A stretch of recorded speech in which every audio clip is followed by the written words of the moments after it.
discussion on what's happening in Syria today. We hope this discussion today is the first in a series of discussions related to events occurring in the Middle East. My name is Jack Williams. I'm a professor with the Middle East Institute and the Georgia State University College of Law. I'm also the faculty advisor to the Muslim Law Students Association. My research and teaching background is in law and in archaeology. With me today are several distinguished Middle East Institute colleagues.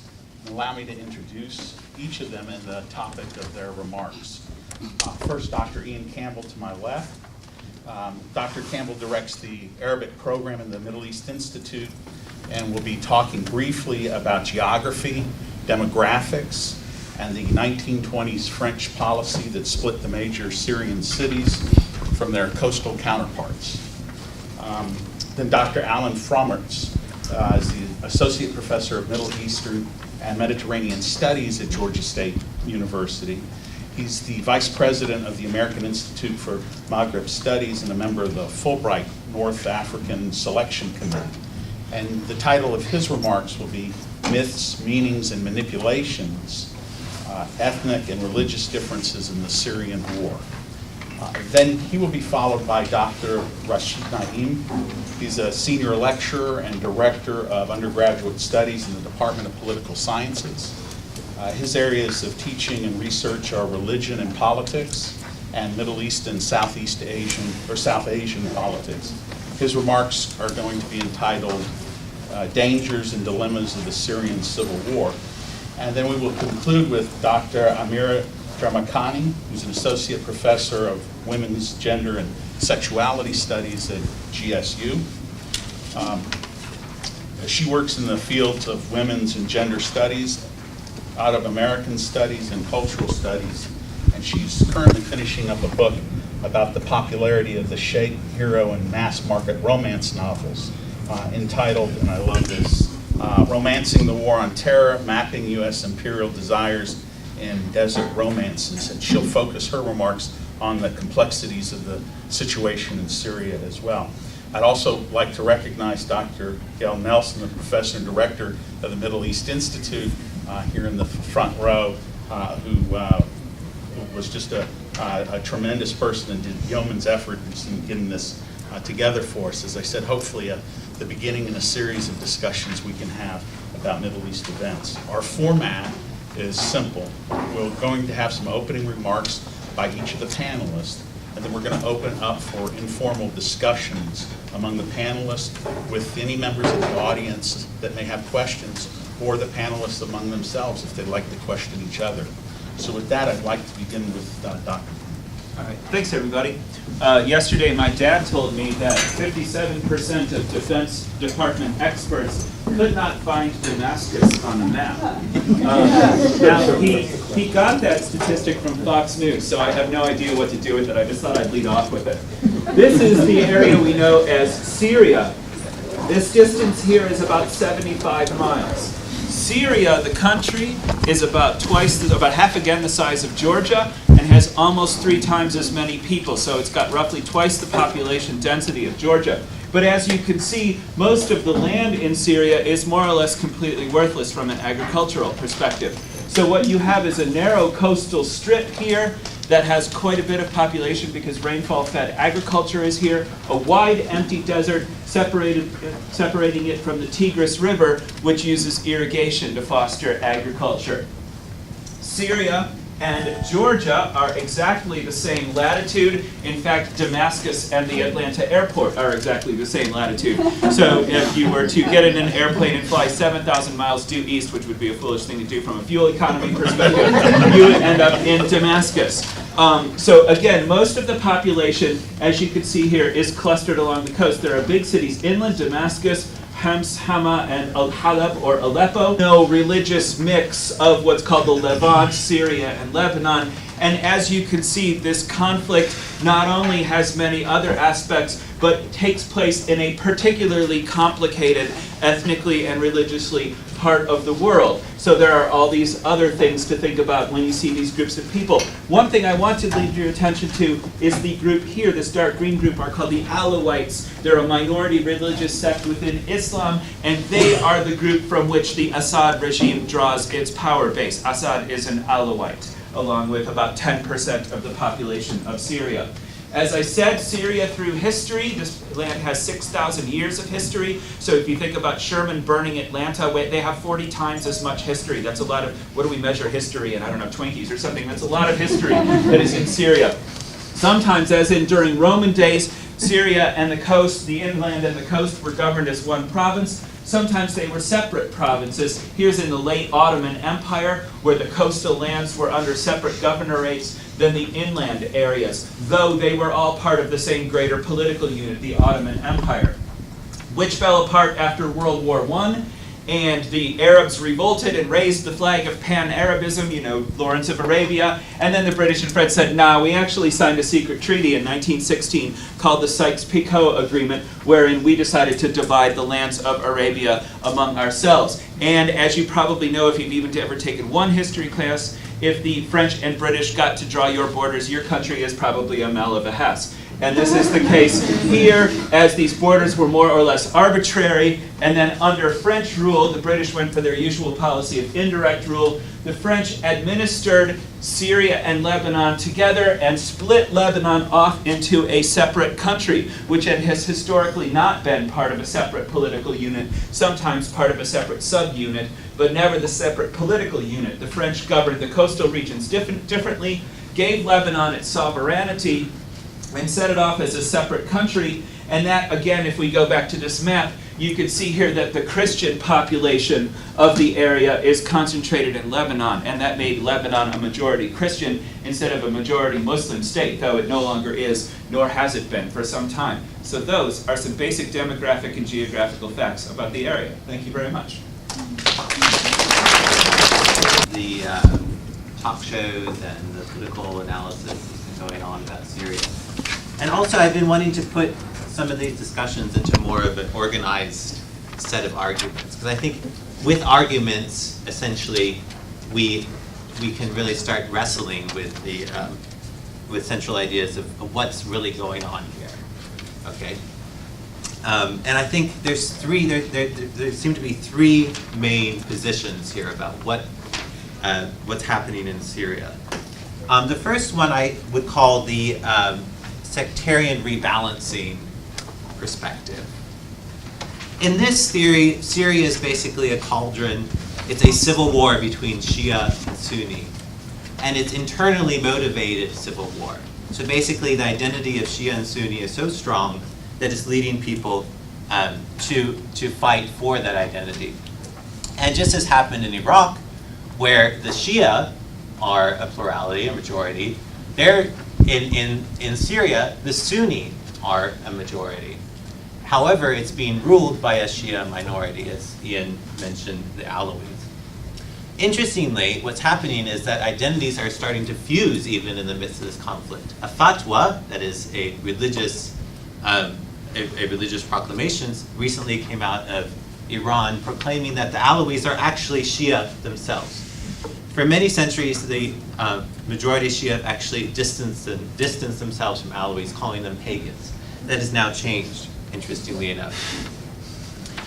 So there is this notion, well, maybe that these categories are truly meaningful, that they're indigenous, and that they are the reason primarily for this war, and that the Sunni are simply trying to embrace the notion of majority rule. What is the impact of U.S. intervention if this first theory is the case? This is what I'm trying to speculate. And what is the probable impact to U.S. interests? Again, I'm not assuming that I know necessarily what U.S. interests necessarily are, but in general terms, I think it's probably a negative to detrimental impact. The intervention would upset the power balance between these groups, and it would empower and organize Al-Qaeda affiliated groups such as Jabhat al-Nusra, the Sunni Nusra Front, founded in 2012. We would have a Lebanese-style civil war of all against all. Second theory about what's really happening. It's a terrorist boogeyman theory. Sectarian differences are actually not important. They're in fact a myth that are being, that these sectarian differences, that is these religious differences, are being perpetuated by the regime itself.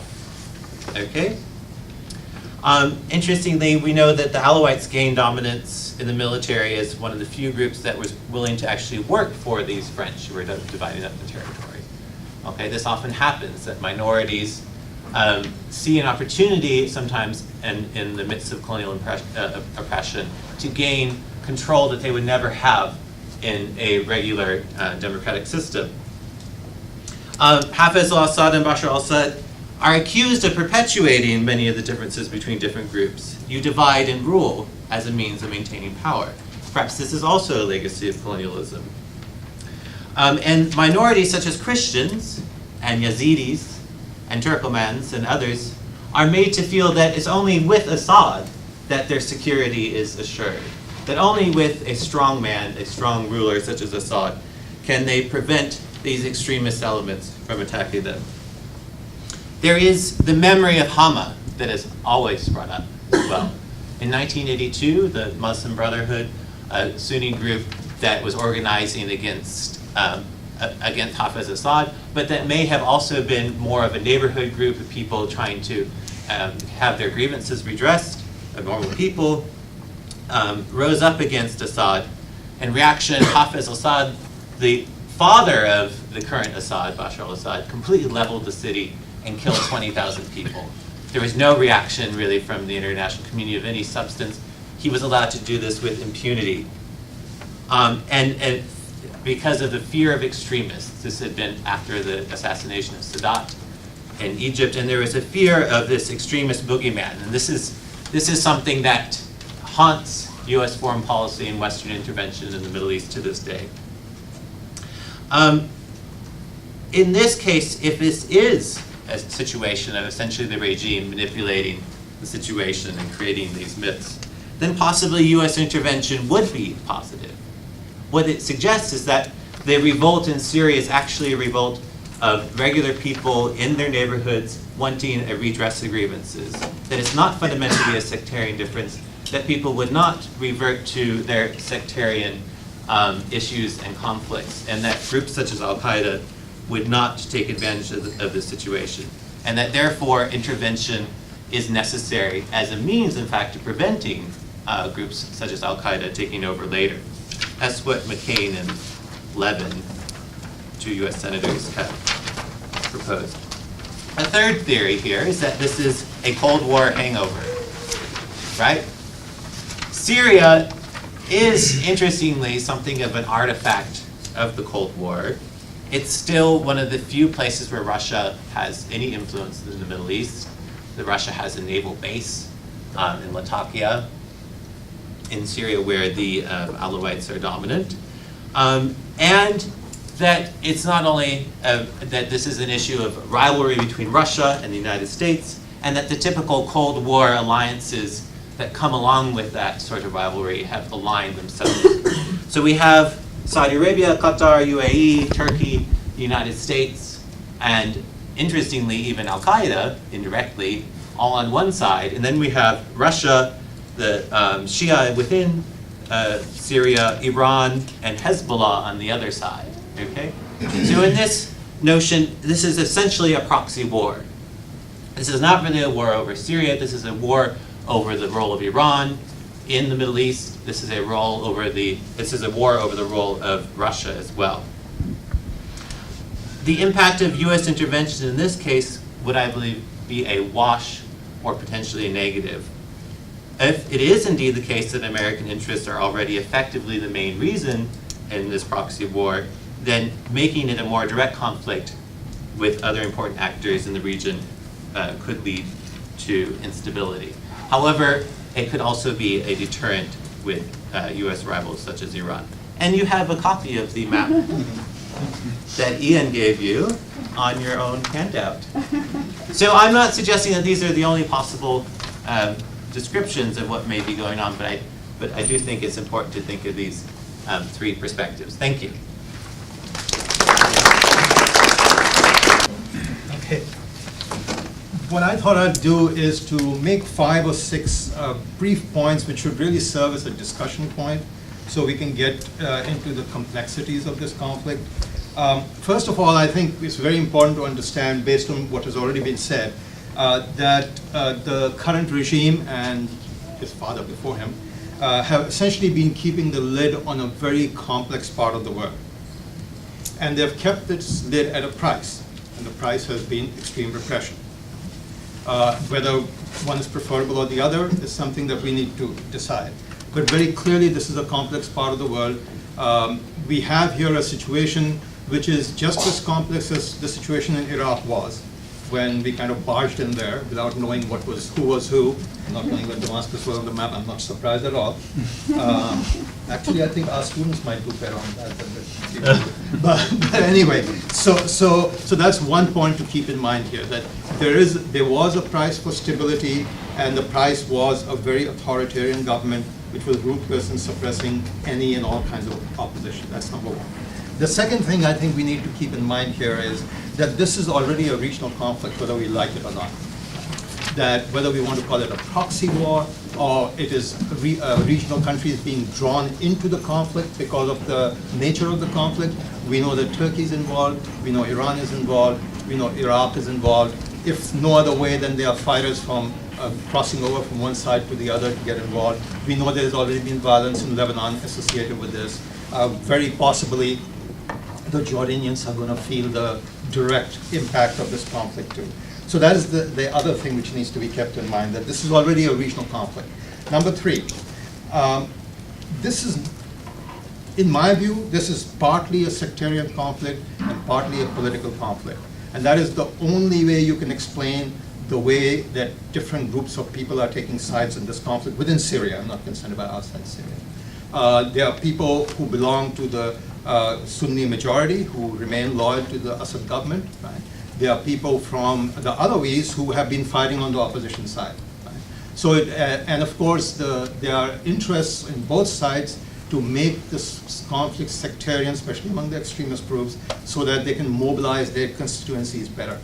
I think one of the big challenges which need to be addressed is how do we prevent this from becoming an all-out sectarian war? Because once it becomes a sectarian war, we'll have a situation like in Lebanon, where the civil war essentially lasted from 75 to 1990.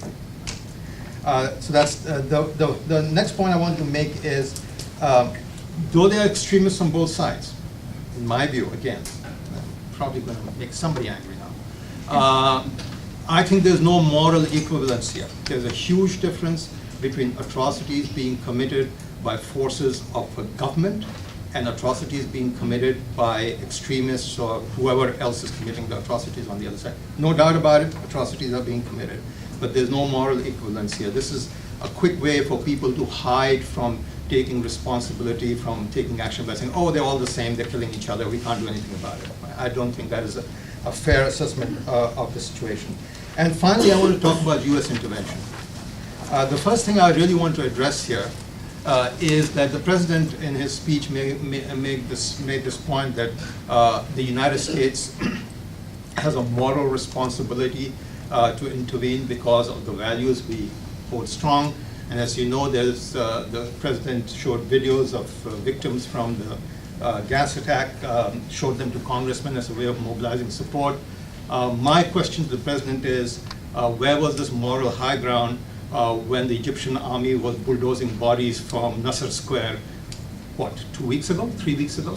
And the fact that, of course, we arm and train that army, right? So let's not get on anybody's high horse here.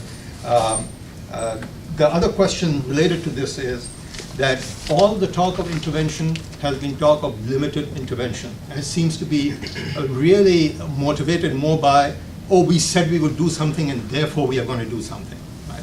Which will just make the situation worse. Kill a few more civilians, but who cares about civilians nowadays, right? So intervention, at least in the form that this government has been talking about, is completely meaningless in my opinion, and a complete waste of time, and of course making the situation more complex, because I don't think this will come as a surprise to anybody. We are not exactly a popular country in that part of the world. So, but at the same time, you cannot just make these or make these points about how complex the situation is and not look at the other side. I do think that there is a strong possibility and ability to resolve this conflict with minimum further bloodshed. There have been some interesting signs, and the fact that both sides have essentially fought each other to a standstill might be good. The most interesting news I heard today was a statement issued by Rouhani, the president of Iran's office, that they would be willing to accept anybody elected to office in Syria, which I think is a very clear signal that at least from some of Assad's supporters, there's a willingness to work out some kind of settlement where there is some kind of an election which eventually puts in power a government which can claim to have some legitimacy beyond the other issues as well. So I'm going to stop here, and maybe we can have a discussion on some points I've raised or Alan's raised for that matter, and of course Amira has too. Thanks. I think it's fairly safe to say that pretty much nobody knows what's going on in Syria, the title of this panel, right? It's not like there is some way to really, even people within Syria don't really know what's going on in Syria, right? If we could sort of even think of answering that somehow clearly or definitively. And that has been the case over the course of the long conflict now. So I did want to give a little bit of, go back to March 2011, which would put the beginnings of this conflict in the context of the Arab uprisings, the so-called Arab Spring that we were hearing so much about during that time period. Just to say that there were some moments early on when you could see there was a visible and an audible voice of nonviolent opposition to the regime.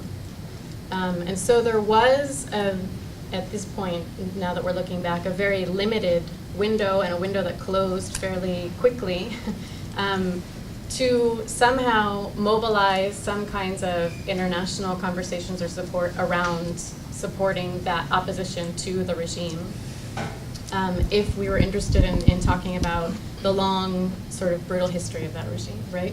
And at that moment, we could also perhaps talk about it as an internal, a basically internal kind of thing that was happening, right? Fairly quickly, by the summer at least, outside forces were involved in terms of the kinds of support that was happening or coming in and that was being seen on the ground. And that support basically ended up representing generally two kinds of alliances and or support, which my other panelists have already basically gone over. But those would be the alliance of the Assad regime with Iran and Hezbollah, and with Russian backing, of course, right? So that brings together all of the elements of the three theories that Alan presented, and then also the people, the group of people who eventually came to fund the opposition, which would be Saudi Arabia, Qatar, and the United States, of course.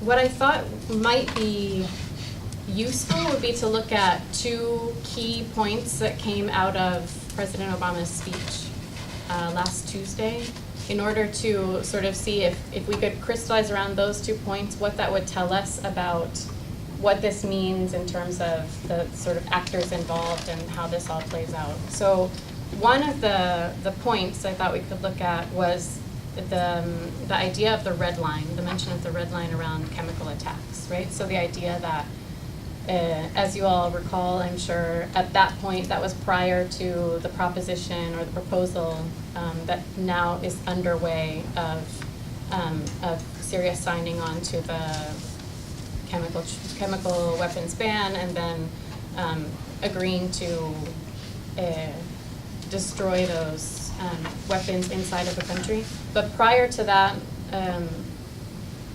the idea was that because of the attack on Ghouta on the 21st of August, that was a clear red line that the Assad regime had crossed, right? So what we would want to do now is to say that that language of the red line echoes, right? It clearly has some other connections to other players in the region, namely Iran, right? So we've heard this phrase red line many times in relationship to Iran and the alleged program to develop nuclear weapons, right? And the red line is is one that Israel has clearly drawn as well in relationship to Iran. So we already see here that there are some considerations clearly that Israel plays a role in some kind of way, right? And the one of the ways that the role sort of emerges is to look again at that alliance of Syria, Iran, and Hezbollah, and the ways that they present themselves as a group in the region. And some of the main sort of rhetoric around that alliance is the rhetoric of anti-imperialism, right? So these are some of the remaining state powers, for sure, and Hezbollah is not a state power, but a regional power, that presents a clear opposition to Israeli occupation of the Palestinian territories. And so that comes in to play a crucial role. And in fact, when the uprisings came to Syria, there were many people who said, it will never work in Syria, right? So we had just seen the sort of toppling of Mubarak and regime change in Tunisia, right? And there were many people who were saying, you'll never see that in Syria. And one of the reasons for that is because of the way the Assad regime presents itself as an anti-imperialist power regionally, and the key role of that.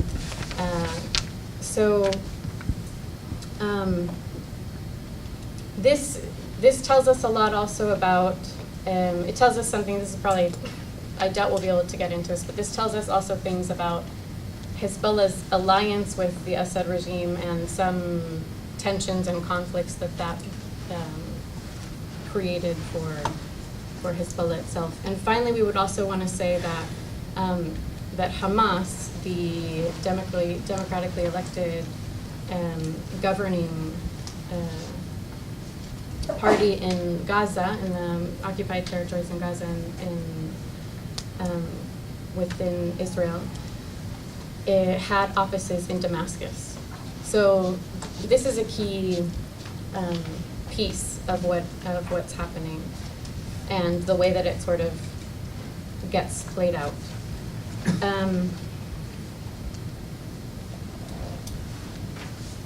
Let's see. Despite that fact, I guess I would also say, despite that, the way that Syria presents itself as anti-imperialist and the fact that it has offered for Hamas to hold its offices in Damascus and these sorts of things, it's not completely clear that Israel will be interested in the fall of the regime, because for several decades now, Syria's northern border, from the perspective of Israel, or from the perspective of people who oppose the annexing of the Golan Heights, Syria's border with itself, right, has been fairly stable, right? So, and the fact is that were other elements, as usually elements is the word people use to describe somehow Islamist parties, right? But if it's true that there would be such a destabilization to the point that Islamist groups may find their ways into power in Syria, then that it's safe to say that neither Israel nor Syria nor the United States would be happy with that, but particularly for reasons about the stability of that border and about the annexation of the Golan Heights themselves. So I think I'll sort of circle back around to that point in a second, but I wanted to point to the other side of the red line argument. It's sort of the flip side of somewhat of the same point, except it's like the softer, benevolent side, which would be the humanitarian militarism point. So this was the point about showing, as Rashid mentioned, showing the images, the plea to the left, and I'm pretty sure Obama put it in those terms, right? That to reconcile, if you have any problems with a limited military strike, that you should look at those photos of the chemical attacks and try to reconcile doing nothing with watching those photos, right? So, of course, there are a whole range of possible responses to that. Rashid already mentioned one of them, and we could mention many more. The question of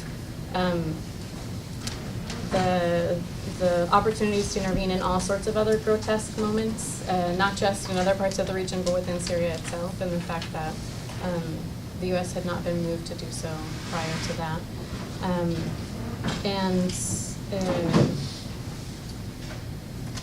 There also could be a set of questions asking about the U.S.'s own role and or support of the use of chemical weapons in its own violation of the conventions and treaties around chemical weapons. But even leaving those to the side, this question of humanitarian militarism circles us back around to a kind of rhetoric around imperialism and anti-imperialism. So for those of you who read or somehow encountered the op-ed in the New York Times by President Putin, he was sort of responding to that, right? He was using the language of U.S. imperialism, but particularly through the idea of U.S. exceptionalism and talking about the danger of mobilizing that notion.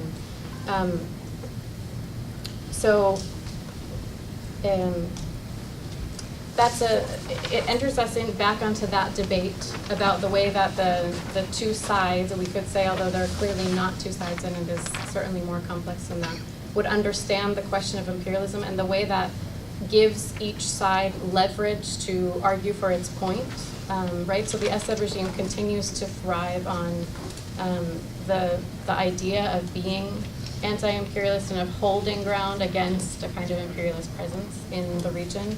But it also, of course, opens us onto the question of what the options may or may not be and how to go about understanding kind of moral calculus of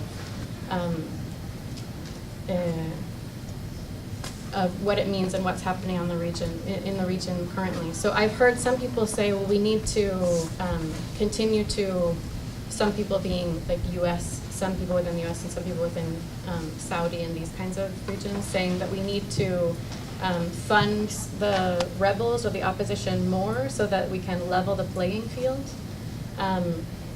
So that would imply that it's not leveled already, but that in fact the goal would be to level it in order to both sides, right, are sort of waiting for some sort of tipping point, though it seems that tipping point, it continuously recedes the more and more we get into it, right? And in fact, when you look at the sort of facts on the ground, as people like to say when discussing the Middle East, one would be the one that I just mentioned, to continue as it's going now, which would just prolong conflicts in the style of the Iran-Iraq war. Another would be if the opposition were to be defunded and there would be a default to the Assad regime, which is clearly not something that the international community or anyone is really interested in seeing happening.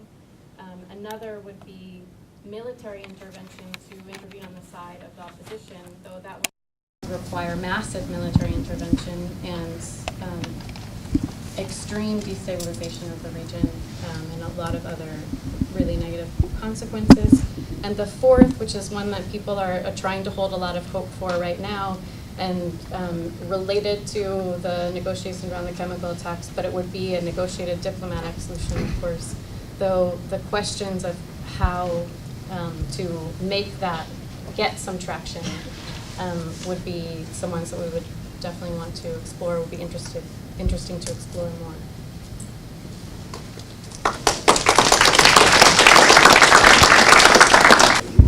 panelists have unique perspectives on the issues in Syria, the complexity across many of the different divides and opportunities for consensus.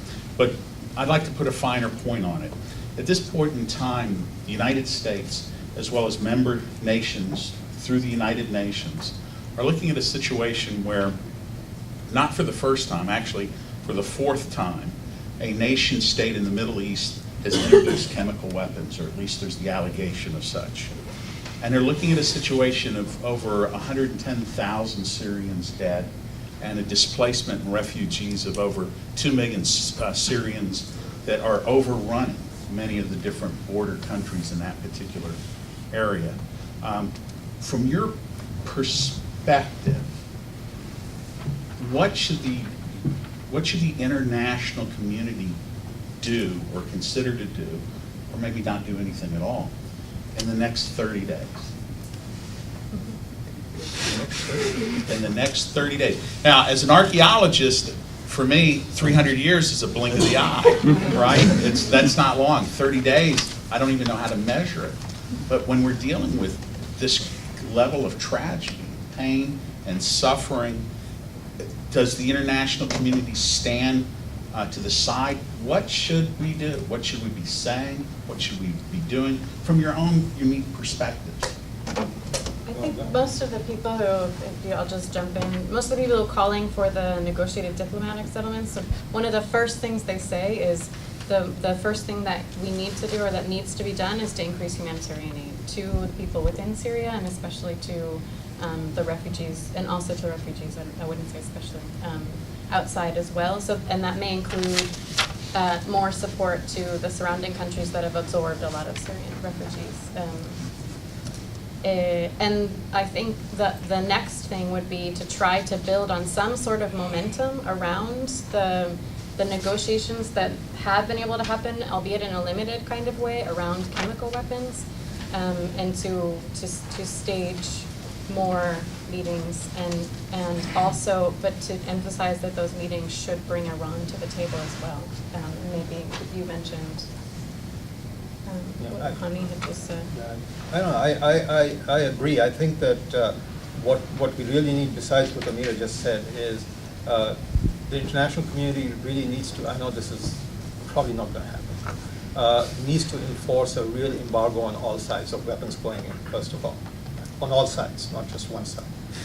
And number two, as I think that the fact that there is some movement on the diplomatic front, even though it's only for chemical weapons, which to my mind really, even if they have been used this time, is not the real problem with this crisis. It's something much deeper, and getting chemical weapons away is not going to stop the conflict.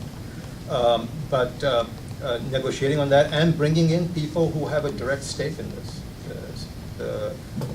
I think Turkey and Jordan and Iraq, Iran. I'd keep the Saudis and other such people out of it because I won't say. Well, I think there is a real reason why chemical weapons have been a focus.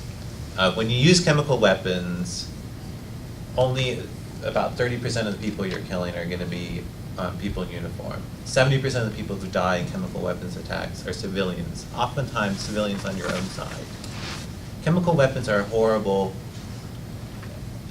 inhumane way of fighting, and there needs to be standards in the international community that are upheld on how war is engaged. And there's a reason why those standards exist.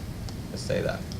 I also think that there is not a situation of, this is not an absolute proxy war. I think that in fact Russia and the United States have a great deal in common, and a great deal of common ground that they can build upon. Most importantly, neither Russia nor the United States wants chemical weapons to be in the hands of the al-Nusra Front. They don't want it to be in the hands of al-Qaeda. They also don't want an absolutely unstable situation in Syria. So I think on that basis, there is room for both Russia and the United States coming in and leading a negotiated settlement and leading chemical weapons inspectors. Now, that said, for 9 years, Gaddafi said that he would hand over his chemical weapons, and they are still finding chemical weapons in Libya. So whether this convention is actually going to bring chemical weapons out of Syria depends on how much teeth this resolution has and on the efforts of these really courageous chemical weapons inspectors. Can I jump in on that, Alan? 70% of the people killed in this war, aside from the chemical, have been civilians anyway. And that's the nature of civil wars. One might say that about drone attacks as well. Yeah, you know, that the people who are getting killed predominantly are civilians. And that, so that the chemical, I agree with you, chemical weapons are horrible weapons, and indiscriminate and all that. But the war is an indiscriminate war, and this is like a typical civil war. Civil wars tend to be the most vicious kind of wars they are in the world, because the other guy is not just your opponent, but he's also a traitor. And so, without detracting from the horror of this at all, I think that the only real hope is that there be some kind of a negotiation which will stop the fighting and agreement to move through a process, whatever that process is, to put in power a government which can claim to have some level of legitimacy, which I think neither side at this point can claim with a straight face. Any answer I would have to give would presume the existence of an international community.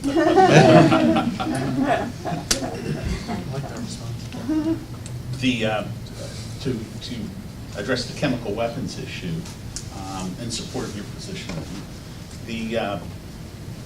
we have empirical evidence on the use of chemical weapons. We've seen it used, as I've mentioned, 4 times in the Middle East, beginning in the 1960s with Egypt's introduction of chemical weapons in the Yemen War, and the Iraqis twice, not twice, but multiple incidents, but targeting the Iranians and the Kurds.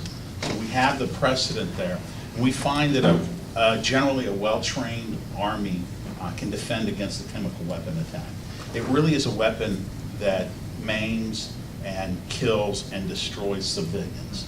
And that's the basis behind the convention. Yes, any weapon can be used to attack civilians, and we must come to grips with the fact that our leaders across the international community accept some level of collateral damage. Let's not kid ourselves. Those are civilians. When we talk about collateral damage, right, that's a euphemism for killing civilians that didn't have the prescience to live somewhere other than where we were going to drop bombs. But the difference is not simply a difference of degree under international law, but it's a difference with a substantial distinction. One is criminalized. The other is an acceptable, at least at some level, an acceptable consequence of war. I'd like to ask one more question, and then directed at the audience right now. Is there, the question that I have for the audience is the obvious one. You've got a wonderful group of folks here. Do you have a question for them? Yes, sir. I guess on our U.S. coalition side, how is it that the United States and Al Qaeda can find common ground to operate together at all? Don't their interests contradict each other? Exactly. This is a great question. How can, to the panelists, wonderful question, how can Al Qaeda and the United States find common the battlefields of Syria? A lot of assumptions. That's for everyone. Al Qaeda also, Zawahiri has called the United States the far enemy. We think of ourselves as the main target. We're not the main target of Al Qaeda. Al Qaeda's main target are regimes, primarily secular regimes within the Middle East, that they see as being held up by the United States, right? And as well, their target are Shia and the Sufis, and anybody else who doesn't agree with them. That's their target. The United States is the far enemy, simply supporting and preventing Al Qaeda from achieving its aims, which is the establishment of a united caliphate over the entire Middle East, with themselves in charge. Okay? However, from a tactical point of view, what's interesting is that the United States has supported Al Qaeda and other religious extremists in the past.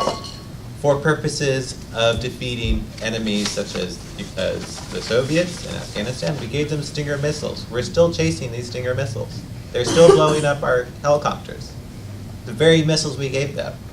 And indirectly through our proxy allies, such as Qatar, UAE, and Saudi Arabia, where we don't have to go to the American Congress, but we can kind of say, oh, Qatar, you know, give some more money to these people and help out. So, yes, even with Al-Qaeda, and there's been agreements with Iran as well for U.S. interests in Afghanistan. Yeah, just to add here, Al-Qaeda is not only against secular regimes, they're also against the Saudi regime, which is what was the original Taliban. Well, the Saudis, they are American but the Saudis have Wahhabi acquiescence, but they are not actually religious. They've given that religious responsibility to the Wahhabi clerics through an alliance. So, still, the argument is that this is a foreign influence. Yeah. Not that It's a longer historical question as well, But just in yes. terms of the whole question or the whole framework of proxy wars, right? So the mention of Afghanistan and Soviet occupation of Afghanistan in the 80s, that the U.S. was funding Islamist groups there, mujahideen, right, in order to Elements. Elements, right? Elements.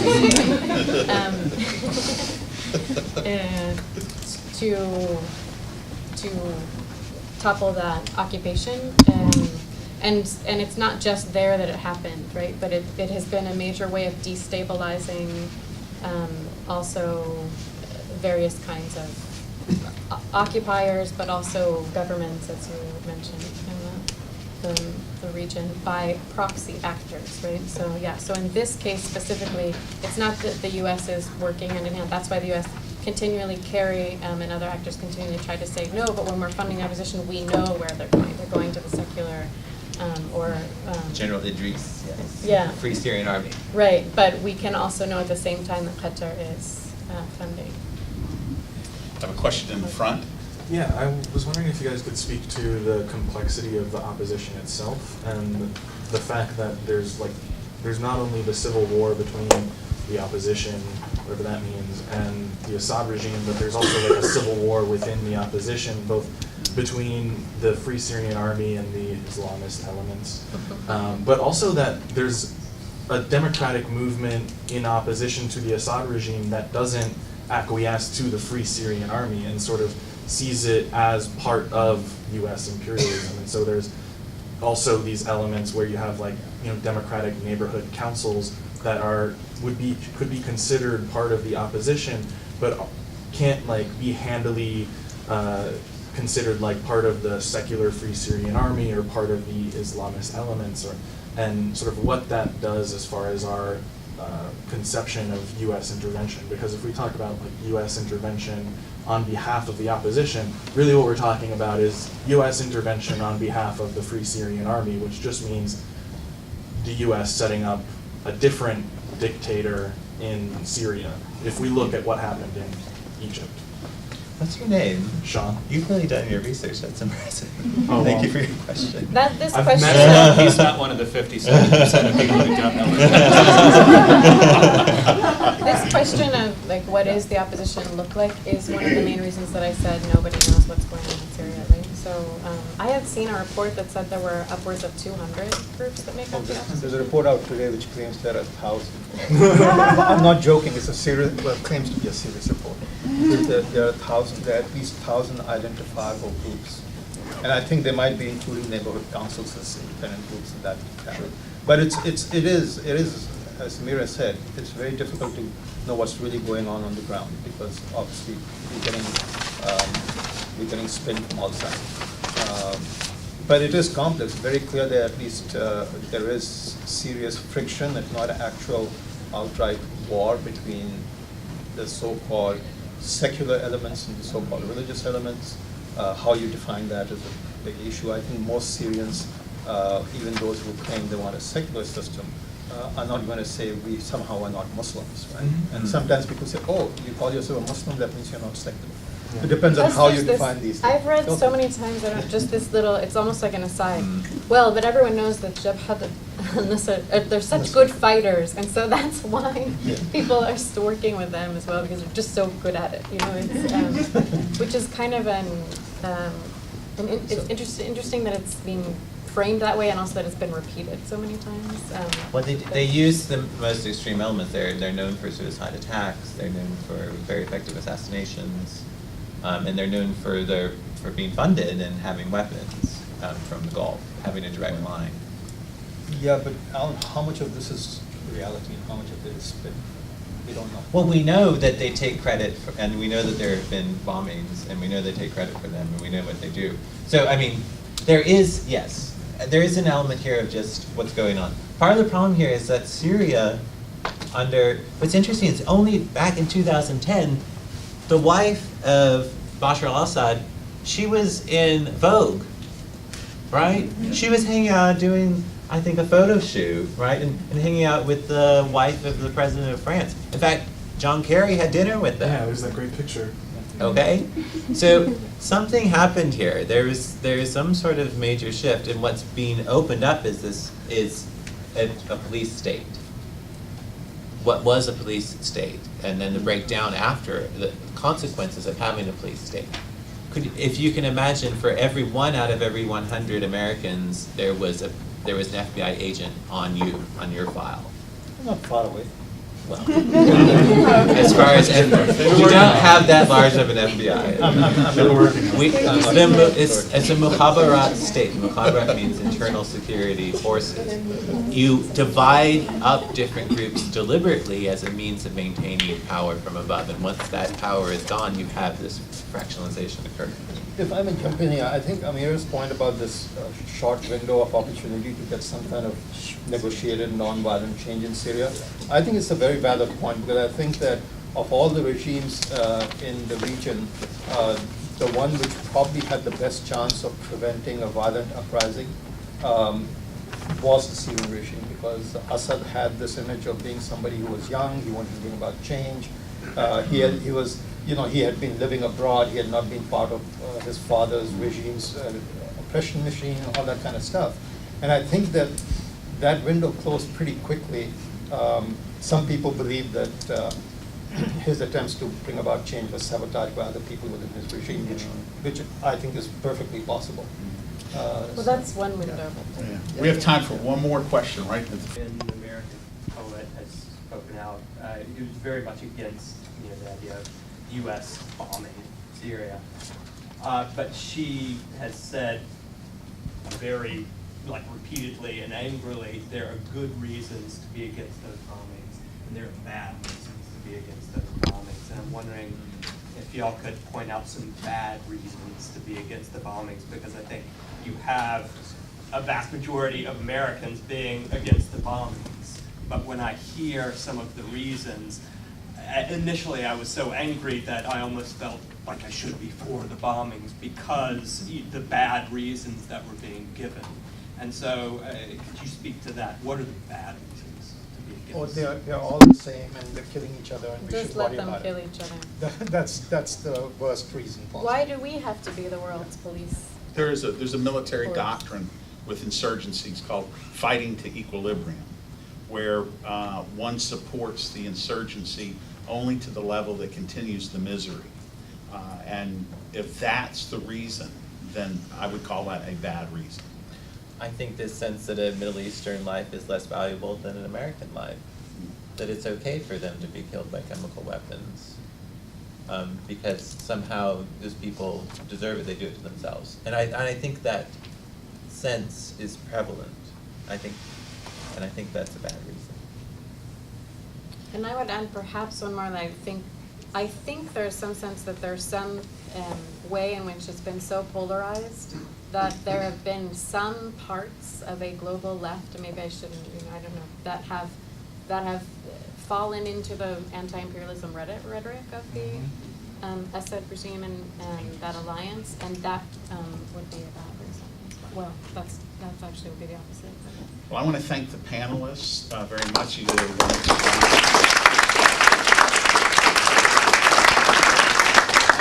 I'd like to thank the audience too. Those were just outstanding questions, and we look forward to continuing these informal discussions throughout the academic year. Have a wonderful day. Thanks, everybody. Thanks, Jeff.